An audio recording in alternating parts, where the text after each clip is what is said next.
This stream is for entertainment purposes. The opinions expressed by the participants might be exaggerated for comedic effect. Harsh language can be used. Thought-provoking or controversial topics may be discussed. Will be discussed in that case. Hello, Tyler. How are you doing? Hey, I'm doing pretty good. And hello, people in chat. Aaron. Hello, Squad Bench Deadlift and Phil. Yeah.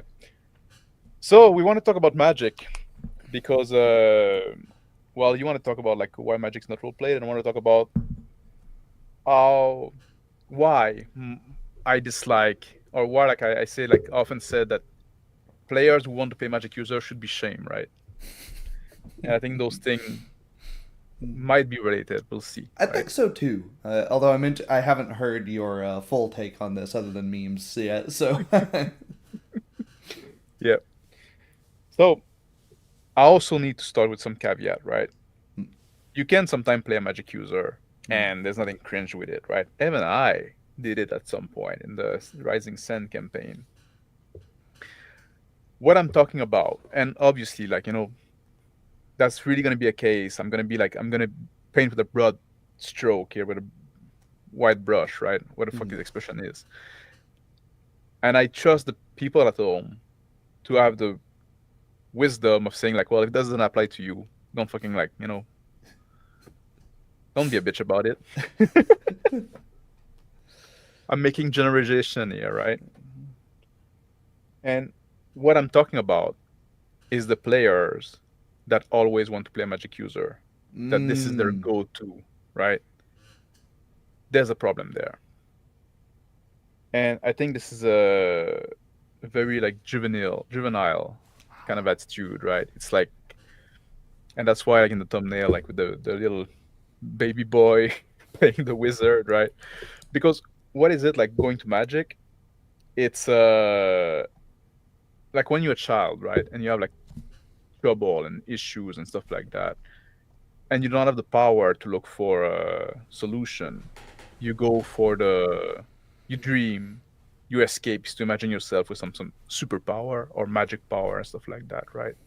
It's a way to instead of looking for real solution to your problem, it's just like a fantasy, right? Oh, if I could fly away, I would, right? Just like, well, you could move away. You just need to find a realistic way to do it. And at some point as a man, you're supposed to grow out of it. And I think we have a generation that never did, right? And it's a problem. It's like arrested development in a sense, right? It's the Harry Potter generation. Like dreaming about like being able to cast spell and stuff like that. That's fine when you're a child, but it shouldn't be your go-to fantasy when you grow up as an adult. It doesn't mean you cannot like enjoy it sometime. Maybe you want to play with the system. You play a video game, you decide to play the mage because like the mechanics are more fun, right? Or same thing with a role-playing game. Or you just want a change of pace sometime. That's fine, right? That's not what I'm talking about. I'm talking about the people that, oh, no, I want to play wizard because wizard is so cool, stuff like that, right? That's at some point you're supposed to become a man. do you think that's a problem because specifically of how magic in most, or at least the most popular systems, is just I wave my hands and the problem goes away, as Aaron said? Yes, that's a good point. Yeah. Because there used to be like the tradition of how we saw magic, I think changed a lot in modern time, right? Magic and use and should still be seen as evil, dark, when you have to make like those heavy sacrifice and stuff like that, right? But at some point we had all this like, oh no, you can just make stuff happen for nothing, at no cost, at no sacrifice. Oh no, but I studied for that, and then no, there's still like energy created from nothing, right? Just like, and I think yes, that's also contribute to the fantasy, because if it was all like, oh yeah, you can cast a spell, you just have to kill that child, Right, or It's a like different that's why Dark Sun's one of my favorite settings, because it treats, magic is incredibly powerful, but the moment you do it, I mean, everyone has seen that entire setting is apocalyptic because of magic users. That's the whole problem.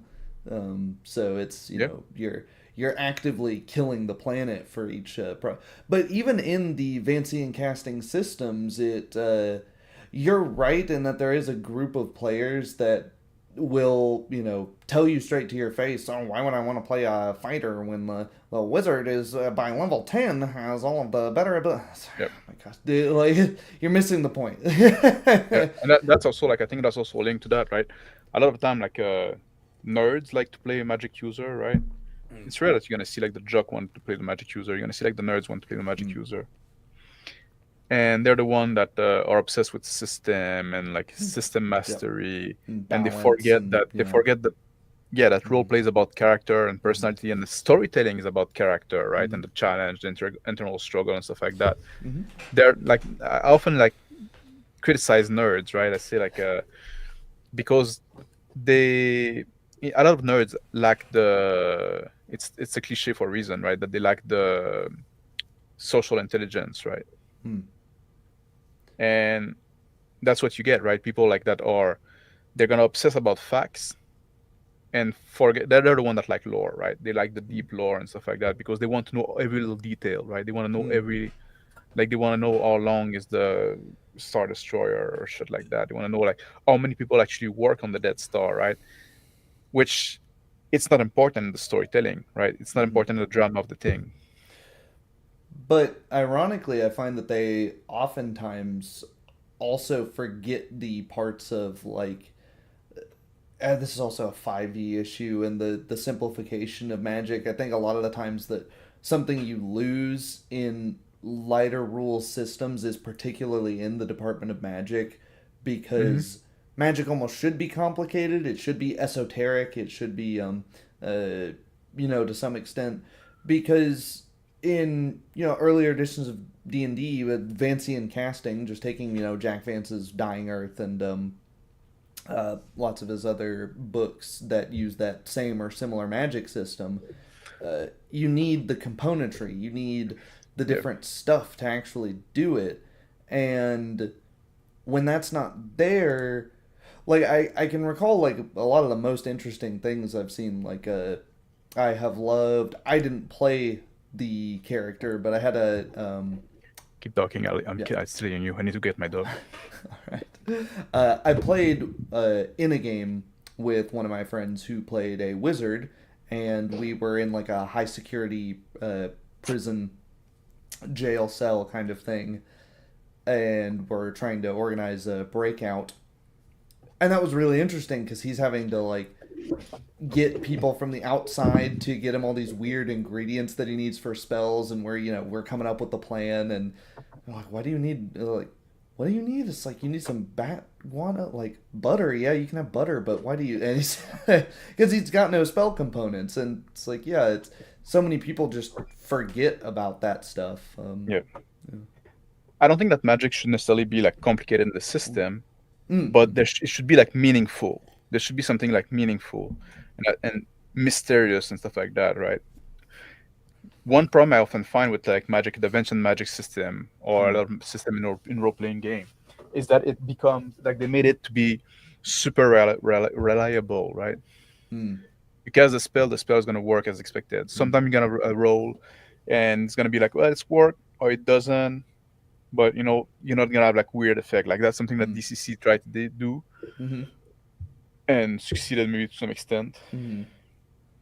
There are like I'm wild not a fan magic of zones in lots of the D&D area where it does work oddly or specific. But oftentimes the effects themselves are very benign or just not that interesting. Or it's a very short list, so if you cast 10 spells, you're pretty likely to have seen half the list already, which is a problem. And it's also like I'm not a big fan of like the chart reliance that has, but that's also something like I'm not a big fan of like having like magic in the end of a PCs, because it necessarily like because of you have to have a system, it demystify the magic, it make it more mundane, it turn it to a science, basically just a tool to be used, right? And it stopped being magic. Like magic should be scary, should be like weird and hard to understand. I don't know if science is a lot of those things, though. What's the old saying? Sufficiently advanced technology is indistinguishable from magic. So I don't think you're wrong, but I don't.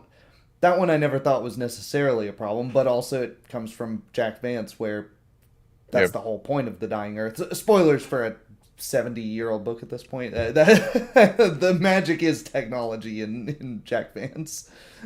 Oh yeah. Yeah. I always hated that trope. The trope of like, I think he's the one that People started it. I think yeah. everybody copied him after that one. like Numenera, Numenera, yeah. Numenera. I think it That's did what it in they a do, way right? worse way than Jack Vance did. I thought in Dying Earth you're supposed to go like into the realm of idea and wrestle them demon and like control them. And Well, yeah, it's either symbolic of what technology does to people, or I don't take it as literal, but it could also be a literal like the magic is all in physical artifacts that are bound, that have like bound demons that you have to wrest under control. But yeah, I don't know. He'll say, I like how easy D6 makes magic interaction tap into creativity, and I agree with that. But for that to have such a system, you have to be able to trust your player. Mm-hmm. And that's also I think like another problem that we often have with people that play Magic User. The clever boy, they want to win, right? Yeah, that's what I thought you were going to say. That one of the major issues with the people that always want to play Magic is they tend to want to play Magic because they want to win. Are we still talking about how shitty RP is shitty? It's more about how non-RP is shitty, Phil. It's not quite that circular. Yeah. I think it's seriously a highlight with Magic, though, in particular, because yes, I attack, rolls, die, 7 is very boring. Yes.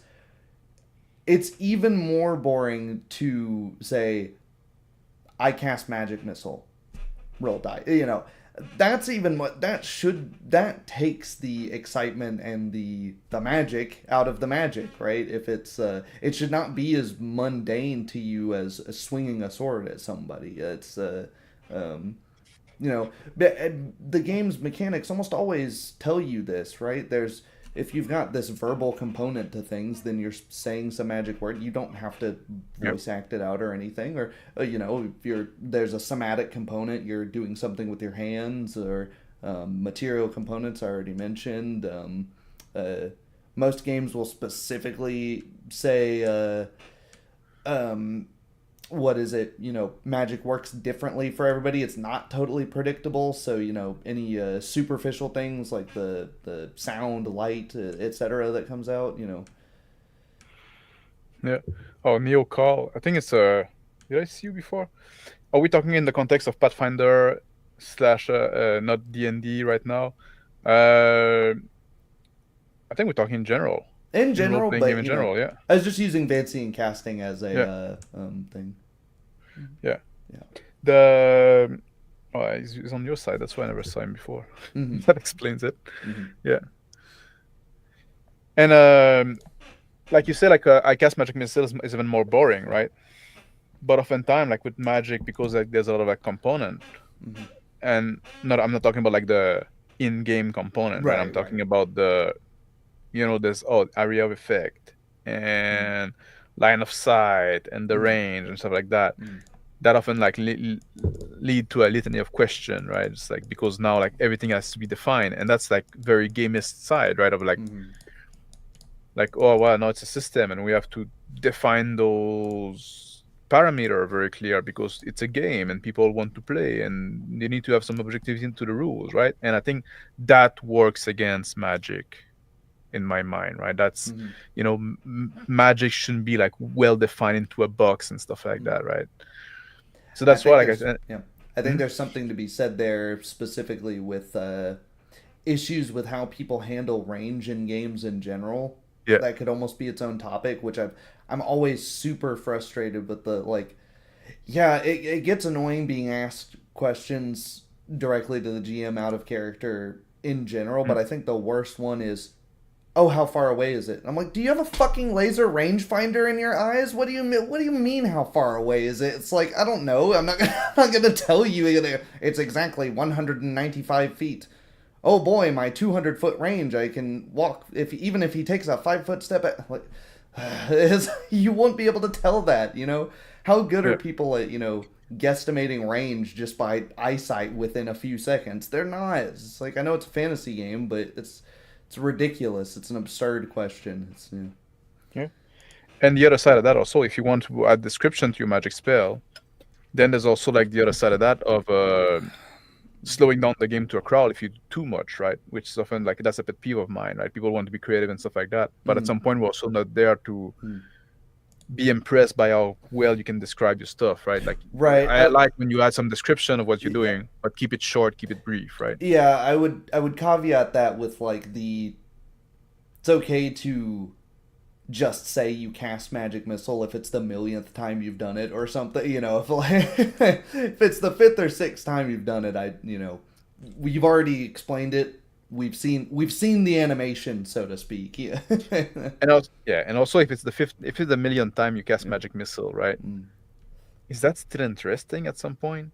Like, do we see that in fiction? Like, I cast, magic should be like kind of unique every time, right? Just like, and that's one thing, like to go back to what Phil was saying about EZD6, where in EZD6 you don't have spell, you just describe the effect, and then the GM decide the difficulty or something like that, and then you roll based on that.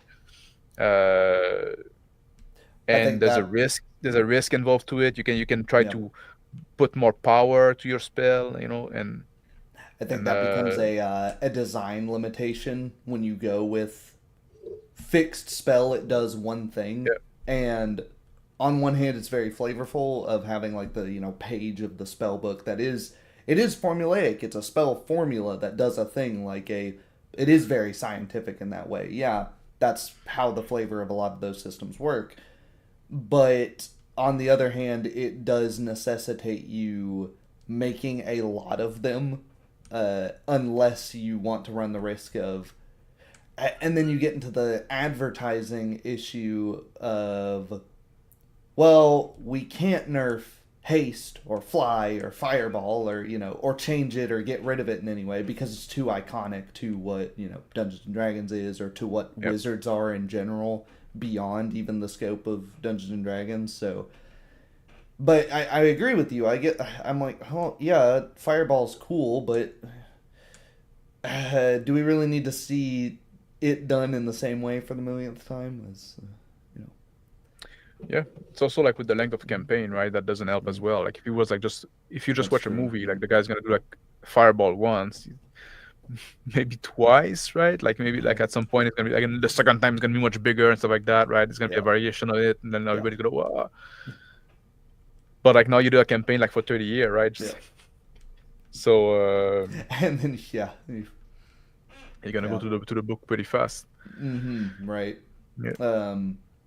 Yeah, and that's why there does need to be some limitations or means to make it go astray from the outside, from exigent forces, rather than just what's written in the book, right? I think the book is going to give you a base of this is 100. This is at least how I'm writing my own system. Is here are some things that you absolutely can do with the fire magic skill. I have it separated into schools, but there would be any other way to do it. But that's just those are just ideas I came up with on hand. Like that's not an exhaustive list, right? And so that's a way that like really the skill-based systems are in my mind superior to having a fixed spell, because oftentimes the systems that have the fixed spells, they don't have there's nothing you can roll. It's usually whoever's the target of the spell is what's rolling. In contrast, you just do the thing, right? Yeah. Daryl say a good designer won't discourage nerds from playing. I don't want to discourage nerds from playing. I want to encourage them to be better, to control their nerddom. Right? I was like that when I was a young man as well. Right? Before, obsessed with fact and stuff like that. And when you're a nerd and you're good at school because you're smart, right? A lot of nerds are kind of smart, and then they can remember stuff, and then they perform at school, and they're rewarded for that, and then they think that's what's important. But what's important in life is not being good at school and being good at remembering stuff. It's being good at people. So at some point, you need to learn to do that.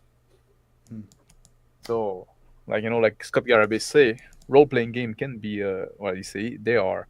What's this fucking expression? Human die rollers.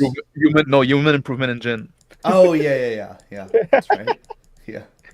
Yeah. Once again, Scott Garabay is right. Yeah, and I think games have to design the magic system in a sense that are with all those rules and like those strict parameter. I think in big part because of the type of people that are drawn to play magic user, right? They're the people they're like the people that are into the power fantasy, right? Instead of wanting to see like the drama unfold, seeing what's happening with their character, having this cool guy with a nice personality, they want the power fantasy, right? That's what they are for. It's not everybody, but I think it's a tendency that we tend to see. I want to go back up and look at some of the comments because some people left some comments before the stream started, and I think some of them were good. Yeah, I was about to say there's definitely some of them were shit, but no, I'm kidding. Scratch Bend the Lift say, while I have very little exposure to STEM outside of D&D, I would like to say that I dislike how magic tend to be represented, at least here, though I suspect in other game as well. And he continues saying, it's presented as something that always work in a specific way, right down to the letter. Yeah, exactly. That's what we talk about like, it's the demystification. And if we think about like old media, right?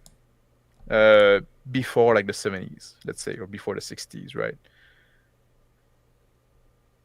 When they are in mythology and stuff like that, magic wasn't explained. Magic was something mysterious. Magic was often, it wasn't like the protagonist of the story that had magic. Sometimes they had a magic item, and sometimes there was somebody like an assistant and stuff like that would add some magic, but it was like he would do one thing for them, for their heroes, and it wasn't explained. It was mysterious, miraculous, stuff like that.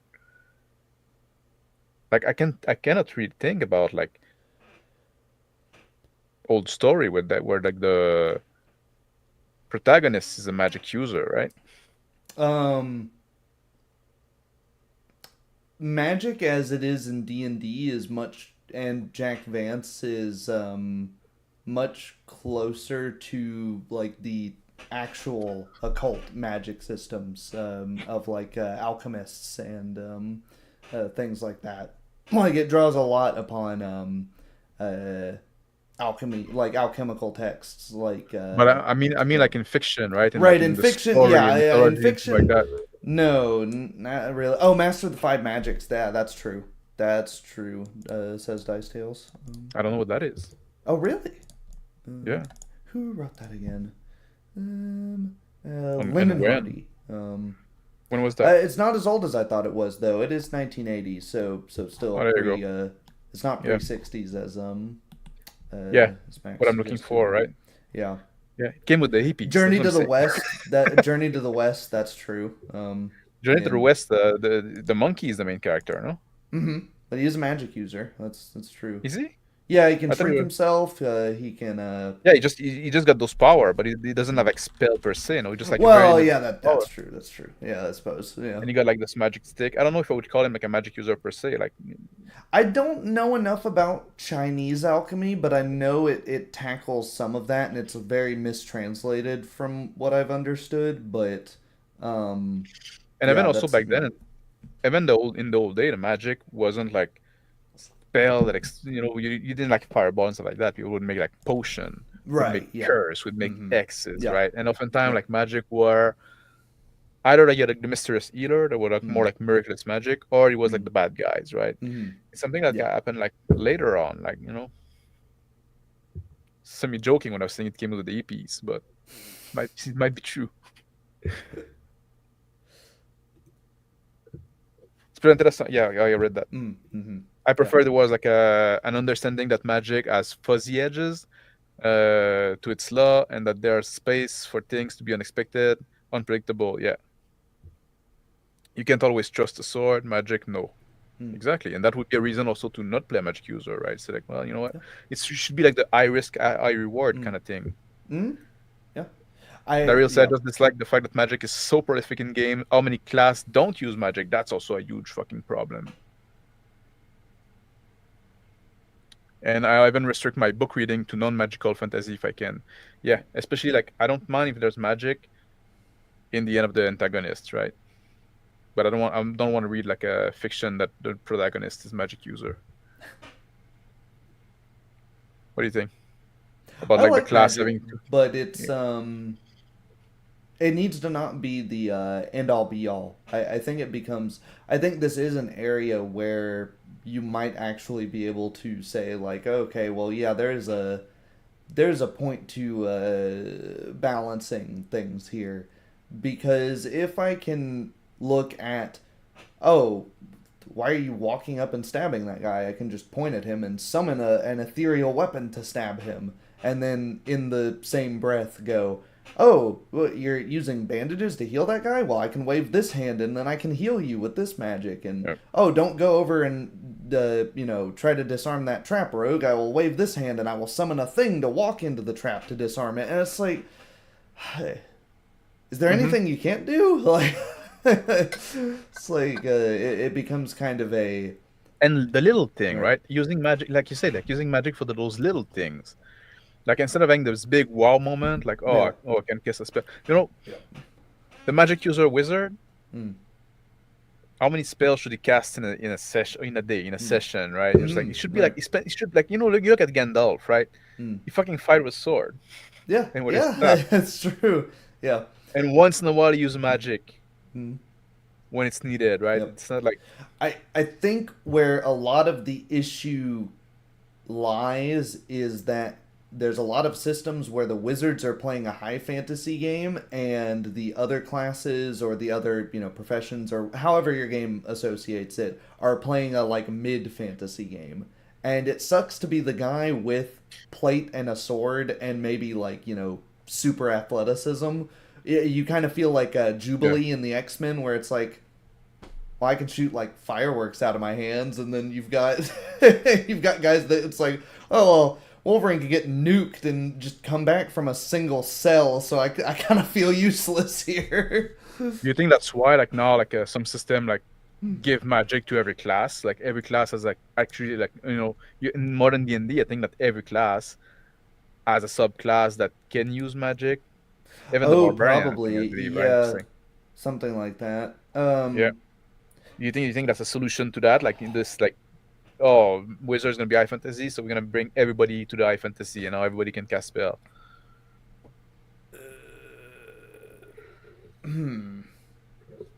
There is something to be said about that if everyone has it, no one has it, or if everyone has it, it's fine. Logic.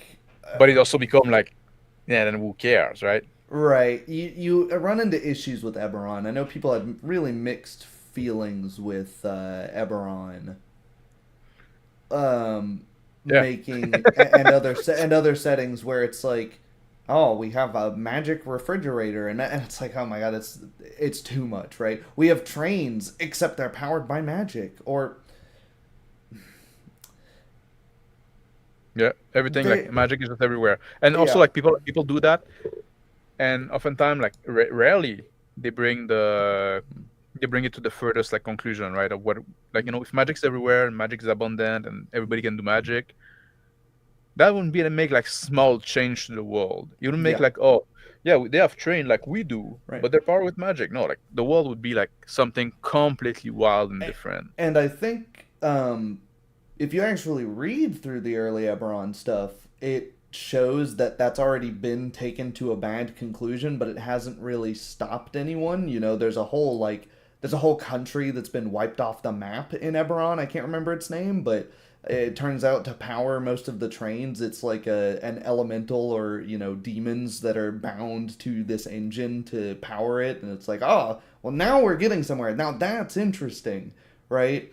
And the idea that they haven't stopped doing this, but the way people run it, where they run these and no, Phil asked, are we talking about the solution to D&D? No, I think this is a solution to Rather, I'm going to bring up a problem. We can talk about some solutions to it.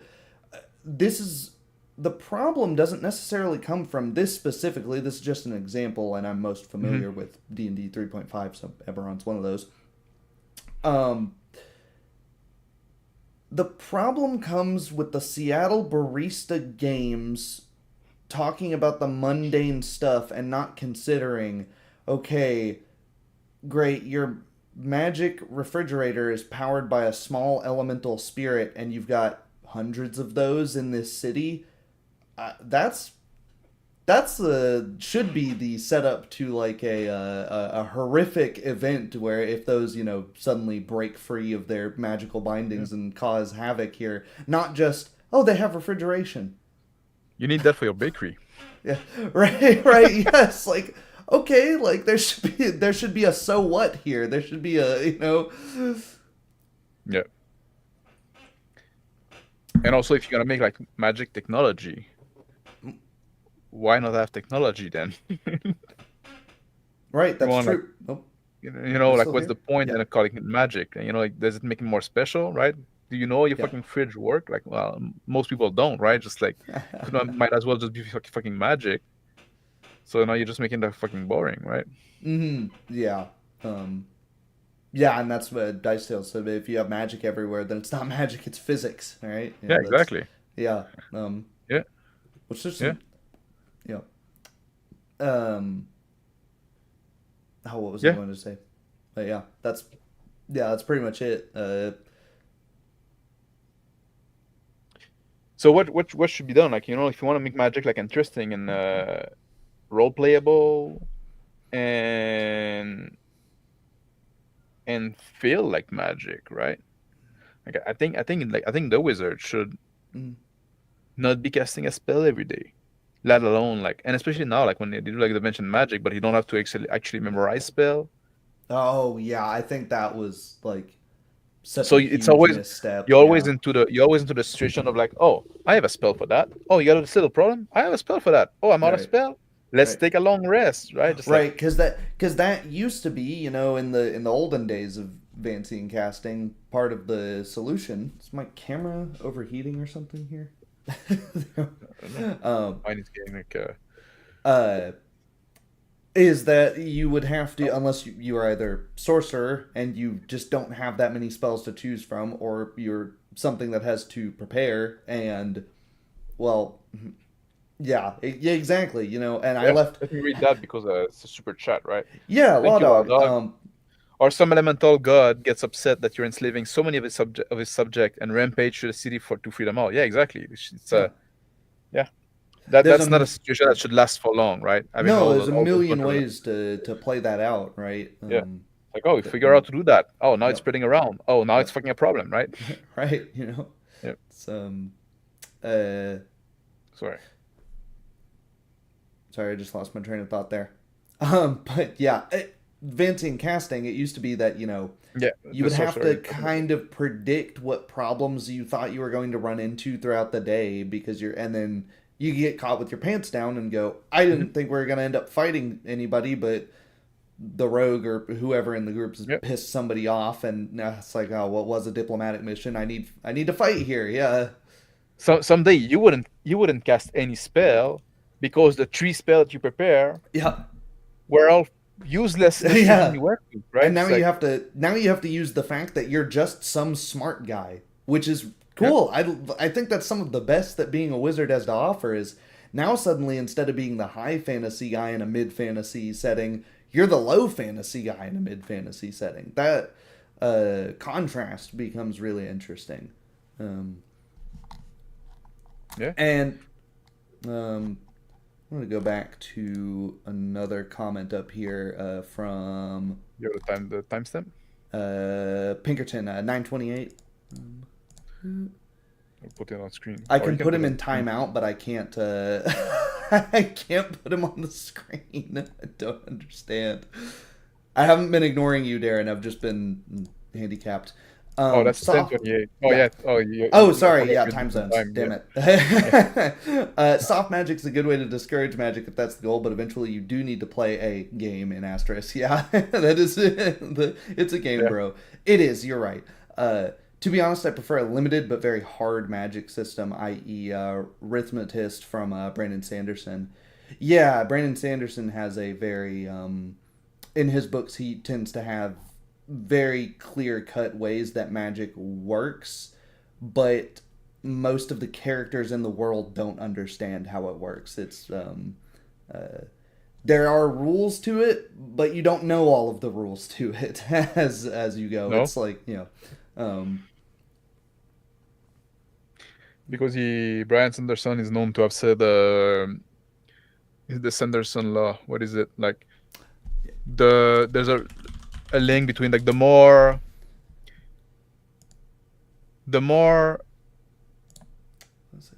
what is it? Fuck, I'm forgetting. The more yeah. satisfying end you can have, you can resolve a story through magic. Depends on how well the reader understands it. Yeah. The cost limitations and flaws described are what make magic interesting. Yeah. But I said like if you basically like the solution to the problem of the story is magic, you kind of have to telegraph it beforehand or magic and explain have the play the reader understand how magic works. Otherwise, it's just gonna feel like a Deus Ex Machina and not be satisfying. Yeah. And part of a solution to that would be to have a casting skill. That way, the caster actually has to roll for something and not just my class gives me the ability, I do the thing. It's out of my hands. It's and it should be for me. I think like magic should be high risk, high reward, right? Mm-hmm. Yeah. You like the effect that when you use magic, you should be able to have like big effect. You shouldn't, and the risk should be as big, right? It should be big as well, right? It should be like a desperate thing, right? Or like a huge cost, right? Mm. And I don't know how you would depict that in role playing game in a way that's meaningful. Like you could say like, well, every time you cast a spell, you shorten your life expectancy by 5 years or whatever. I think most players would fucking ignore that because we're not gonna play that old anyway. Yeah, I'm playing in a game right now with one of my friends who's DMing it, who has a really interesting magic system that he designed, which is we're playing it based pretty much in Pathfinder First Edition, but he changed the magic system quite a bit to be much harsher on the requirements to solve the nobody role plays these issue. Yeah. But also there's a big divide, and I might be opening a can of worms and jumping into a new topic here. He's made the divide between divine, like nature and arcane magic much clearer. So like with the natural magics, there's very clear area restrictions. You know, you're not sprouting vines from thin air in the middle of a cobblestone walkway. There has to be something there already. There's for arcane casting, nobody does know quite how it works, but they do know what the cost is, and so you can pick out wizards pretty clearly by the fact that they're usually horrifically scarred all over their bodies, because it does take a real physical toll. Unless you have like a focusing implement and it eats away at that. But of course, if you run out of that and you're far from making another one, then it will eat up your body instead as sort of the power source for these. And I thought that was a really interesting way to do it. Yeah. The the limitation, like limiting factor in Lord of the Ring, right? Because it's like the mother of fantasy, I guess, of modern fantasy. A modern fantasy, yeah. Yeah. Gandalf is hesitant to use spell because it's gonna draw the attention of Sauron, right? Mm-hmm. That's why he's not always like blasting spell. You say like, you're not gonna use that like lightly. Yeah. I think that could be one way to do it. But it should be like there should be like, if the fighter say, oh man, I just stubbed my toe. You have a spell to give me back my hit point. You should look at you and say like, I'm not gonna fucking use magic for that. Right. Yeah. And a lot of systems would have that already, right? Like with the lingering magical aura. Like if your group was being tracked by like some bounty hunters, it would be, and they knew how to use magic. It would be like, well, I know they were here, and I know roughly how long ago Yeah. they are based on how long this is decayed, or you know. Yep. Do you feel like the problem that we express in the role playing of magic, right? Mm. Because you mentioned the difference between like a divine caster and arcane caster. Do you think that do you see the same problem in both? I was gonna say it depends on the games, but I think actually divine casters tend to pretty exclusively be D&D or D&D clones. If you can think of a game that has divine casters that aren't in that realm, let me know. But No, oftentimes they just like merge it, the same right, thing. right. Yeah. But yeah, you'll even see, going back to the point that you know power gamers, nerds tend to play these kinds of things because they're very strong. I've seen people get frustrated that you start harping on this, start giving them like signs that, hey, if you keep down this path, you're not going to be able to use these. Your god is going to stop granting you these powers.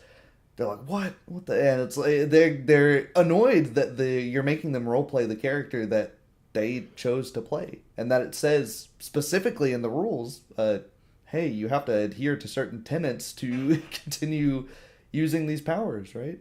Or they pick tenets that are just so easy to follow that they never come up. You know, Or like thing that they know they're gonna do, right? right? Yeah. Yeah.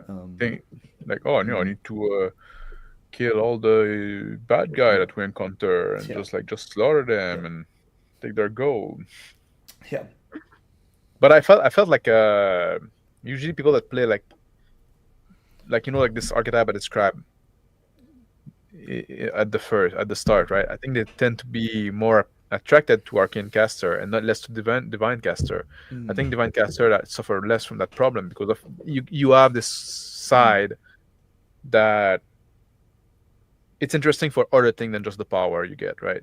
It's interesting for that's like the true. relationship with the god and stuff like that, right? So Yeah. there's a little more to that. I was unclear in saying that that was the exception, not the rule. But I was like, you, because I had to think about it. I was like, you do, but it isn't as much now. Yeah, yeah. Even like in game do tend to put some limitation, right? Like that you have to follow, like in like a cleric only get to the miracle if he's done a whole bunch of service for his good. Yes, that's what it should be, right? Depend on divine favor. I don't do bards. Yeah, and bards. Yeah, like now you get magic because you can play the lute. Well, the bard is less for the. For wizards, you have the issue of nerds. For bards, you have the issues of class clowns. Those are the guys that really wish they could be the DM entertainer, but they'll take the second option and instead be a total clown in the off chance. Which is sad because I think bards could be very interesting. I think there's something kind of beautiful about the human nature of mystifying magic of music that's so powerful it can evoke real things. I think that's Yeah, I'll confirm. Like you say, like Gandalf said this when they are in the past of Caradas. At least I have written Gandalf is here in sign that all can read. yeah. What he does? What's the spell used then? I forgot. And people seem to agree also that casting should be skill based. I think that'd be one way to do it. Mm-hmm. Right, and I mean games for a very long time had your base attack bonus, your Thaco, all of this stuff, and I'm like, but none of the casting classes have a base spell casting stat. That's just weird. Like there's Yeah. And so what's to do now? you have a player that want to play a magic user?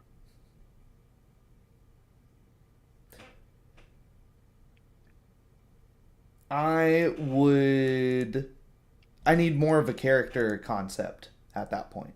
Right? The class is not your whole character concept if we're Okay, that's playing a interesting. class-based game.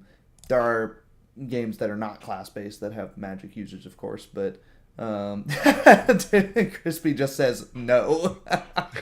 um, Yeah. but that's of course one answer is at your session 0 you can just say, hey, there's no player character magic users. But on the other hand of things, you could just go, oh, give me more than that. That's is no more than just, I want to play a fighter. It's like, okay, that's not a character, right? What does it mean to be like a wizard in your world, right? And I think that's Right. also an interesting consideration.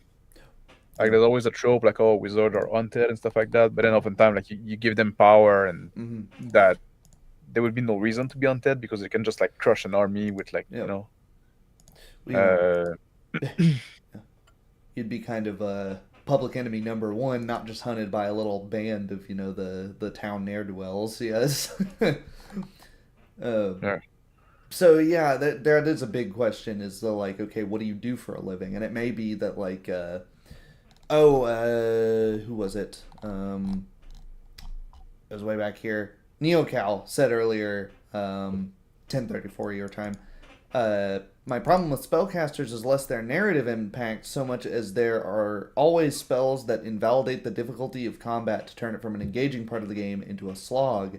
Yes, I agree And with that. that though could be an interesting narrative twist on things is, well, this guy has no practical skills that he can use, especially if magic is questionable. It's like, well, what's this guy good at? He's good at blowing people up, and it's like, well, you're like, what do you do for a living? You're almost forced to go out and adventure at that point, or be a contract killer or something like that. So that becomes an interesting thing. I've reread Berserk over the holidays, right? And it made me think about something like, there's like the magic user in that later on in Berserk in the party. I don't want to spoil because like Phil is in the chat and he's not there yet. Yeah. But when she casts spells take a long time to cast, and she's vulnerable during that time, right? Yeah. That could be also one way to make it like, first you would like cut down the slug. Secondly, when it's your turn, you have to describe like your process of casting the spell. You take your turn like quickly, but then you're not like, it's not every turn like not every turn another spell. Like you're gonna do one spell in the combat, it's gonna change the whole fucking combat, right? It's gonna be a huge impact on the fight, but it might take you like 5 or 6 rounds to put off. Would that be like one way to mitigate a lot of the problem with the caster? Yeah. I think that would be a way to do it. Time could definitely be a cost. It's one of the things I like about like ritual castings. The magic as a ritual system, which is like if you want to do something really powerful, then it is going to take time. See you, Phil. You don't want to get spoiled. The Another good part about that is it could cut out casters. Something we haven't talked about is tend to take the longest turns anyways. So if they had 2 full turns to think about how they're going to describe what they're doing, or to read how their spell works, if it's a giant egregious description as it sometimes is, then that could definitely take some of the punch out of that. You did mention the pace killing aspect earlier, actually. So yeah, that could be a way to do it.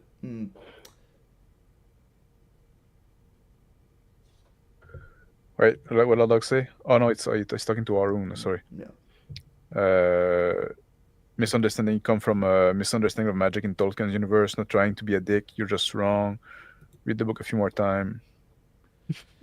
I think if we had a $1 for every time somebody misread or just hasn't read or has read 20 years ago Tolkien and is misremembering it, I would have a decent stack of money. It's it's the debate of like if Gandalf is more of a cleric or more of a wizard. Well, it's sort of a backronym, right? I mean, those two concepts didn't exist yet. Gandalf was Gandalf.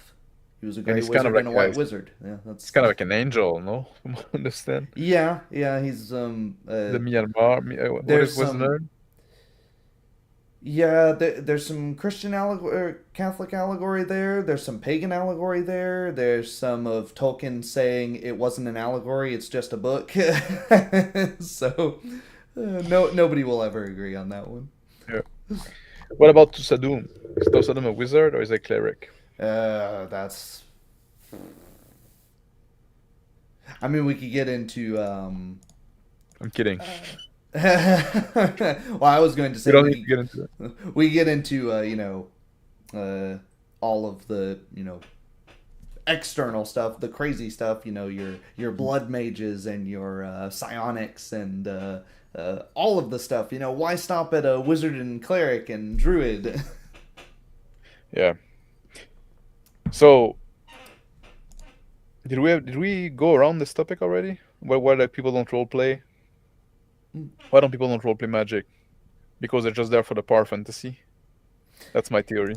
Yeah, I think that's part of it. I think there's also part of it that is Magic's sucking the I'm game. already taking long describing my thing. I don't want to take Yeah. up more people's time.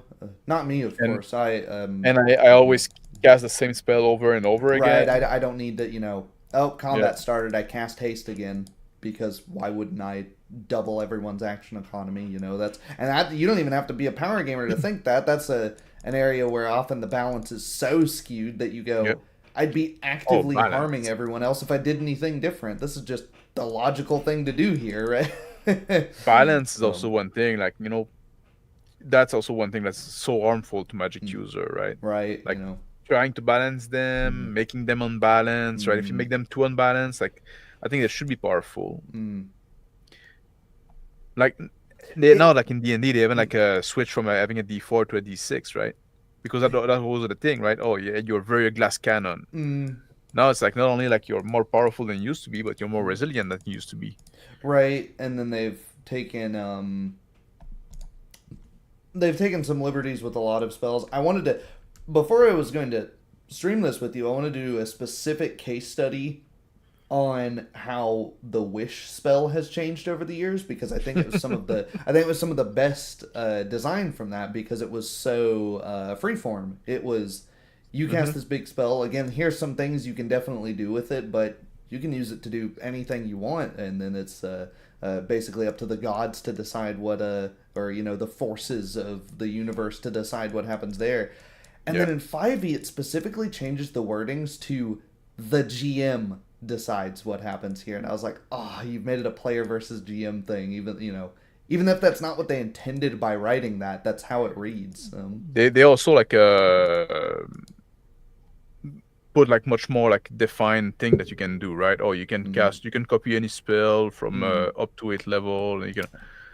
That was in nerfed there it from a lot. 3.5, but yeah, they removed the material cost for it too, because it used to be a big deal. It used to be like, you need a diamond that's worth 10,000 gold. Where where are you gonna get that? Two, how many of those are there out there? How many wish spells can be cast until you're out of those?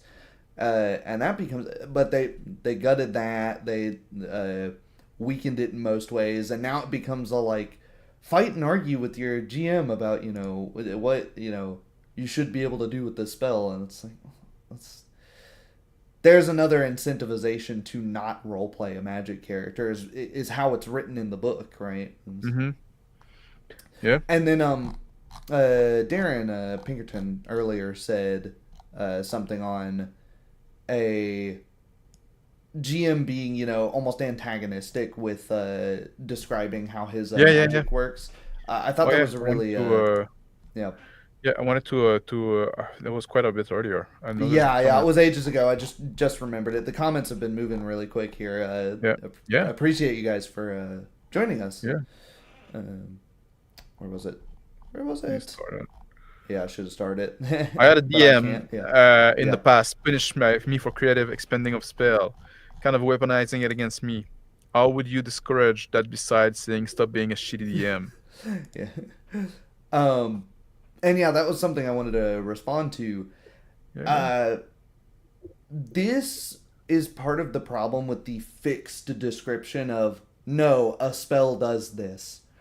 Whereas, even though a longsword says it does 1d8 slashing damage, I think because people, even if they have, most people haven't actually swung a sword at anything, because it's physical, they can understand, yeah, there's different ways to describe that you're doing that, right? Whereas when it's magic, it's no, the book tells us how the magic works, magic isn't real, so you can't tell us the book's wrong.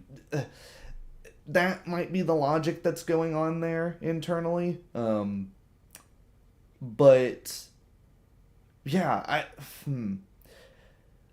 I would probably discourage that by, in the books you could have a section kind of like maybe right after, Rule 0, that the GM is the ultimate adjudicator, as in, it's kind of like the customer's always right, the customer's always right in matters of taste, the player's always right in matters of flavor, maybe.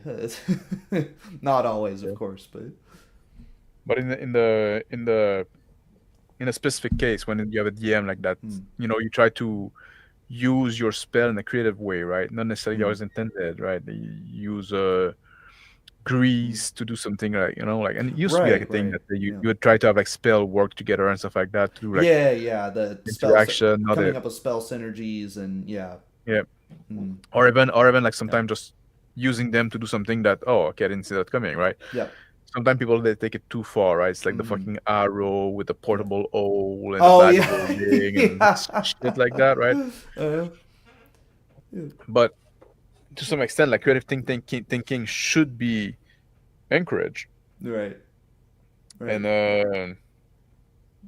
don't know. You can say like stop being stop being a shitty DM without saying that in those worlds. Where just saying, man, I'm trying to make something cool, man. Where it's just like and you could explain it in like video game terms, like the goal of the rocket launcher in Quake was to shoot people, but they figured out because of the pushback, you could use it to rocket jump and get across levels way faster. And obviously, sometimes you do that, you're gonna end up blowing yourself up if you don't get the angle right, and there's a great cost to that, and you'd have to be a little insane to try to fireball jump in a in a game. It probably wouldn't work out for you, but you should still be able to attempt something like that. Or some maybe troll physics, creating like the force wall, like jumping and then creating it below you and creating a. I like what you say when you say like oh, there's a cost to it and you should be a bit it's very dangerous. You should be a bit insane to try that. Like for me, that's how magic should all magic should feel that way. Yeah. All magic should feel like a fucking rocket jump, right? Yeah. I don't know if this is gonna work, but why not try it? And then the guy who knows his sword is pretty much gonna work is looking at you like you're crazy for even suggesting it. But yeah, magic's for nerds. Big true. That's a big confusion. Yeah. Do you think character with esoteric skill, computer hacking, chemistry have the same problem? For me, they don't have the same problem in a sense that, because for me, the big problem I have with the magic and the people playing magic comes from the power fantasy, right? I don't really, and I think that's the problem I have, really. I don't really enjoy player that come to the table for a power fantasy. I think that's the problem I have. And oftentimes those players are drawn to magic user, right? People that just want to, I want to play with adult, and I would say like, just if you feel the need always to be in the power fantasy, right? It's like people that want to cheat in a video game or play video game at the easiest setting because they can just like crush. Well, I want these guys are often, yeah, sorry to interrupt, but oftentimes we talk like, a lot of these guys would be better off playing board games, but the power gamers are annoying to play with even in board games. Like, Oh yeah, it's yeah, just frustrating to, like, they're better off playing a single player game, right? yeah. And I've had to, I ran games Or for very college. competitive game, like a game, like a ranked game, right? Right, Just like right, or go there. that, but, Yeah. yeah. But yeah, when people are, ultra competitive or they're acting as if their choices have no consequences, which with Magic they often don't. That's the link there is the Yeah. fewer little consequences to Magic. They can just sort of run away with things and not consider that not only is it not a competitive game, really it's a cooperative game, and that doesn't Yeah. necessarily. People say that. I think And it's not only competitive between the player, it's also competitive with the GM. right. That's exactly what I The was GM about is to there to say. provide Yeah. challenge, but the goal of the game is not to beat the Yep. GM. The goal of the game is Right. to have Right. a Mm. credible world, Mm-hmm. like Right. a very like a world with a lot of resemblance, so very similitude, Yeah. right? Like, and at the end come up with a cool story, right? Just like stories being created through play. It's not like Mm. it's not pre-written, but like you have Mm. something cool that happened, right? Yeah. And the world is believable, and you can feel like you've been there. You were in that skin of that character. That's the fucking goal, right? Mm-hmm. It's not like to kill the most orcs. It's not like, but people that come with the power fantasy, they don't come at the table with that Mm-hmm. kind of mindset that I'm looking for, right? Right. And they tend to play wizard. And oftentimes I'm Or they do like I have the same problem right. with people that when I want to fucking do build, right? Just like, oh, Right. I'm gonna play like 2 level of warlock, and then like, which it's something very much so like into the like the D&D and Pathfinder kind of crowd. Like Mm-hmm. you won't see that like in Yep. more alternative system. Mm. But like I don't want to really play with those people because you're not there for the social Mm. thing, right? For the I like builds, but for a different reason than most of the people that use builds. And that is that somebody else has cut the wheat from the chaff and has looked through, 100 splat books for me, so that I don't have to. yeah Right, but if I see something that's bad, but it's really interesting, I'll just look at it and go, I'll take that, but I'll also take this good thing so that my character's not just totally useless. And you have to also make sure that it's like, okay, you're playing a character first, and the character happens to have a build or be using a build. But I've talked about this before, so I think yeah, that one's a throwaway answer. Vet your players, and yeah. maybe that's the throwaway answer on so much, but Darius said it should be a magic spell for wiping your ass. yeah, Yeah, like magic, a the mage hand, yeah. You Imagine. just pick Or up. did they have like everybody in what's the fucking in fuck was it that town in D&D that is they made a with the Xanatar. Oh yeah, Uh, I don't remember what you're talking. I fuck, I remember forgot what the you're name. talking about, but I don't. Yeah, Yeah, everybody gotta Demo be Man. there. Yeah, Everybody gotta be there, and they all like enslave water spirit. yep.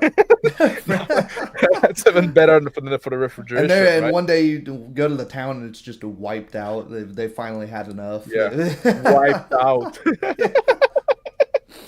Or maybe you just have like a like ultra sanitary mages just like cast almost that looks down at it. It's like, oh, he can't even cast mage hand. He has to wipe his own ass. Like that would be interesting, right? Like it's like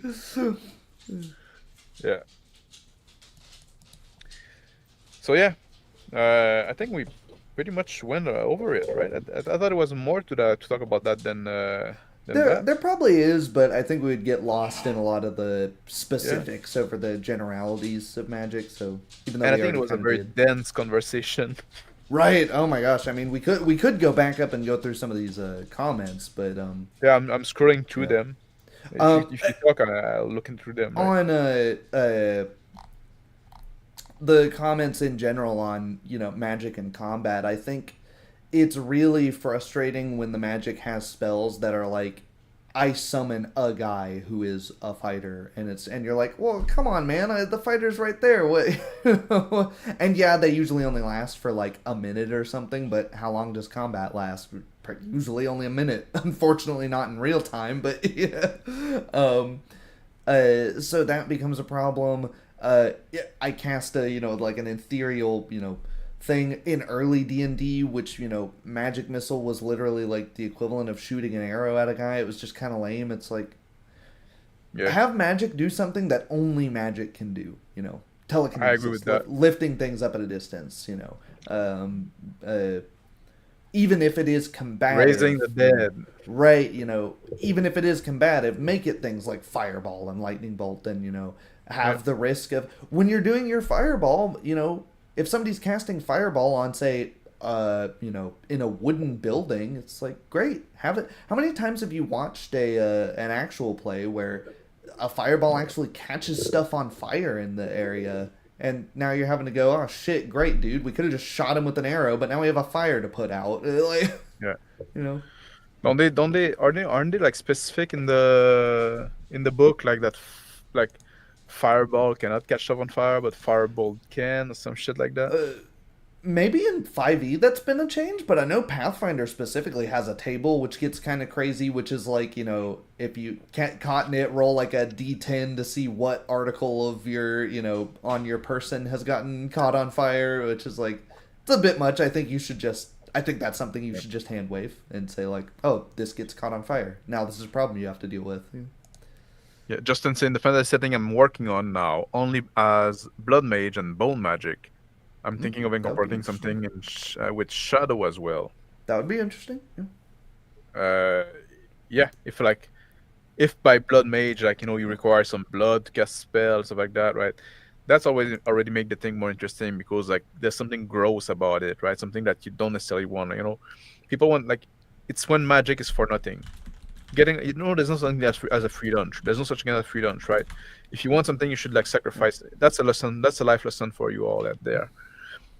There's no such thing as a free lunch. If you want something, you always have to sacrifice something else to obtain it. And when you think you're getting something for free, it's because you don't realize what you're giving away to get it. And oftentimes people are gonna try to sell you something, telling you that there's no downside. They're doing that because they're hiding the downside because it's too great. You wouldn't be willing to pay it. That's always something like when you think you can get something like technology, right? Same thing with technology, television, smartphone, all the things like that. Yeah, they're great. We have that in internet. We have that in our life now. Look at what it cost us. Right, and that's I think you're you're acknowledging the thing I just said earlier, which is that maybe similarities between magic and technology aren't so bad in that regard. Maybe in that regard, right? But I think with magic it'd be even to the nth degree, right? Right, exactly. It should you probably need to be because now the also the sacrifice we get or it's in such a societal level, right? It destroys society.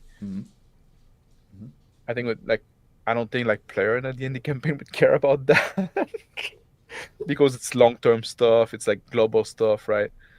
The 5-year-long Pathfinder campaign that I've been running started on a civil war caused by a mage caste that basically tried to kick out all of the non-casters and maybe slightly heavy-handed. None of my players thought as much, and they don't all politically align with me, but I basically had it as well, these mages came to the conclusion that it's why are we raising people as farmers? We don't need a peasant class. We don't need serfs to work as farmers. We can just magic it all away and effectively make these people a full slave class or just non-existent at all.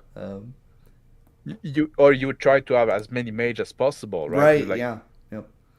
Everybody that can learn magic, we're gonna society will organize and we're gonna train everybody to learn magic if they can, and if they can, we're gonna get them welfare, right? Yeah, they were trying to run a societal purge of all of the non-magic users so they could start over from ground zero.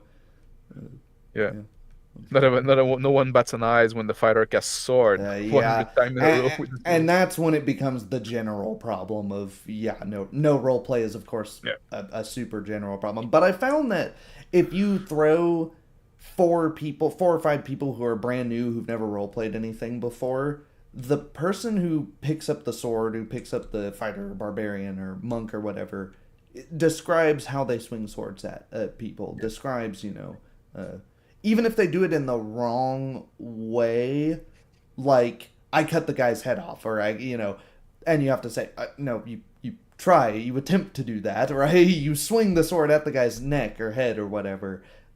They're at least describing what they're doing more than, okay, I cast the spell. It says it does this. That's what I see way more. That's like to contrast the two new players of, Squirrel admits a magic user should be a bit more weapon proficient than the norm. I agree with that, especially if you're like a magic user that's gonna go on adventuring, and we say like, spells should be like seldom used, right? They should be used when it's very significant and like important and impactful, right? So they should learn to swing a sword to some extent or use a staff or whatever, right? I would agree with that. Yeah. What do you think? Also, that leads me to another question. What about, we talk a lot about like magic being more impactful and more meaningful. What if we go the other way and we were to say like magic would be, like The Witcher, right? They have a magic user in The Witcher that do like the big spell and stuff like that. But The Witcher also have the sign, right? Which are fairly small effect that they can do, right? Just like little edge here and there. Yeah. I think it really matters how it's done. Like, for example, I don't like a lot of the let's give fighter a, whatever, a cantrip or something like that, something that, the problem with this... That would it be, right? Right, but, the problem with this... There is a fighter, but you got, like, some cantrips. Right, yeah. Well, then you get, like, you go down, like, a balancing rabbit hole of, like, well, what if they done a spell failure chance? What, can he still wear full plate and cast this cantrip? How much damage is this cantrip doing now? Can he cast this cantrip infinite number of times per day? What, and we go down that rabbit hole of, cantrip fucking ruined. Like that's like, when we're talking about like magic being too frequent and too mundane. Terrible system. Yeah, it's yes, yeah. But another thing that I have an issue with are races that just get to use magic innately, that get magic abilities.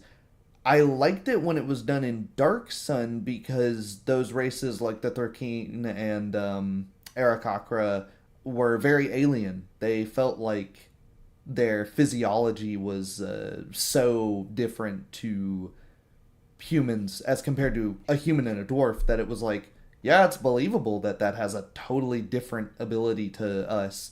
Maybe moving things with its mind is as natural to us as, having opposable thumbs are and throwing something is for us. But when you look at, like, we're going to give, Durgar, they've dug too deeply and too greedily and they've found something down there that has granted them these strange abilities. Okay, sure. But when you give, like, and maybe this is a problem in general with races that are just humans but slightly different, but they can shoot, lasers out of their eyes from birth, is like, okay, what are we playing, man? Like, yeah. It's also like some of them are more stupid than other, right? Just like right. Shooting, yeah. Crispy say I like a player to describe the trapping of their magic, and that's also like when we to decide on the trapping of their magic, and that's something we did when we did the Rising Sun campaign, right? We did the mini campaign, I guess it was like 3 episodes. I think, yeah, we did this this game specifically to tackle the problem of magic and role playing magic in the setting, right? And I was playing a magic user in that. Half caster, I guess you could call, and Rick was playing a full caster, and we tried to do that, right? We tried to describe like when you use magic and make it flavorful and give a sense to where the magic come from and stuff like that. But I guess I was playing more like even though like there was no cleric class, I kind of made my guy more like Mm. cleric kind of thing, but Yeah. that's how I roll. Mm-hmm. Yeah. I think that's part of where the stuff shines too, is if you can use a class system just kind of as a base, just kind of as a. Because that's the other thing is like we've talked about here is like the class based versus skill based magic, and there's not too many systems out there that do skill based magic. It's usually this is a class. You even Shadowrun, which is a classless system, you have to pick. It's a totally separate category than everything else when you're making your character, assuming you're using the priority character generation of are you going to use magic? Well, that's like the first question you answer in character creation, and it is a big deal to that's credit. But I don't know. I think it would be interesting if magic was just like a. It also says something about the setting, of course. If it is just a skill that can be learned, right? Yeah. It's also like, does it require like to have like, tell me how you learn those fucking magic spell, right? Tell me, I can't. That's another big issue with like the progression of just oh, you leveled up, you learned 2 spells. From whom? How did you manage to do that? They just appeared in your spell book because Or the there's sorcerer this that just got like those innate spell, right? right. Yeah, sorcerer. With sorcerers, it's I mentioned earlier in a comment somewhere that it's like it should be a terrifying revelation to the rest of to everyone around you if you're a sorcerer and somebody's like, "How does that work?" and you go, "I don't know." That should be horrifying. You're like, what do you mean you don't know where? Like when I was talking about the infantile power fantasy, yeah, that's the epitome of that, right? Because right. the wizard can say like, "Oh, I spent years studying, I love Right. those books, and I need to learn." Like, no, I just born special, and I got those magic spells I can just do. I don't know where they come Yeah. from. I'm just a very special boy. Yeah, and that's What where I it would say embrace the sort of superhero nature of things. There, think of that's a solid trope to take from. Is it's I like, also hate superheroes. right, but think of what would happen. You've got some guy that can just shoot fire out of his hands, and nobody knows why. It doesn't work like magic is supposed to work. There's gonna be groups that are trying to hunt you down and capture you and figure out how it works, maybe put you in some sort of eugenics program so that they can breed super soldiers. Or just kill Sky's you. the limit there, or just kill you. Because they think you're an abomination. Yeah. I don't mind magic in my game. You just have to make it clear to the player how magic fit into your setting. Yes, and also that's often a problem with some type of player. Yeah.